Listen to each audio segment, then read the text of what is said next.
Then the Prophet ﷺ said, Allah cast his light upon the creation, and whoever was touched by that light is guided, and whoever wasn't goes astray.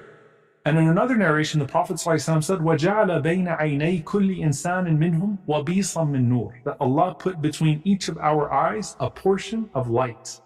But our light was not all the same there, just like our light is not all the same in the grave, and it's not all the same on the Day of Judgment. This is the light of your goodness. And I want you to think about how much light was on your forehead. And imagine Adam a.s. walking around the gathering that day and looking at everyone with their light. And the Prophet ﷺ said he was amazed by one man. And this is a man who is going to be distinguished with his future deeds of worship. A man who's going to pray the last third of the night. He's going to fast every other day.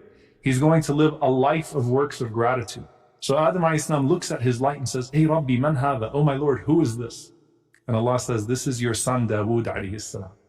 And Adam a.s. says, and how many years does he have? He said he's going to live for 60 years. Adam a.s. said, give him 40 of my years because he needs to live longer. So imagine Adam a.s. walking through the gathering and then meeting you for the first time. Do you think your light captured him? Or do you think he just moved on? And then after that, imagine us meeting each other. The Prophet ﷺ said, Al-arwah junudun mujannad. That souls of a similar likeness are like these conscripted soldiers. You know that recognition of our light on the Day of Judgment?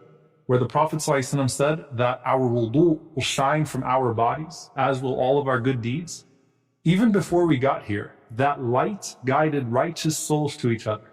To the point that Ibn Mas'ud radiallahu anhu said that if a believing soul were to enter upon a gathering of 100 people, 99 of them being hypocrites, he'd find that one believer. He'd be driven to that one believer because of that light. So who you're going to be and who you're going to meet has already been written.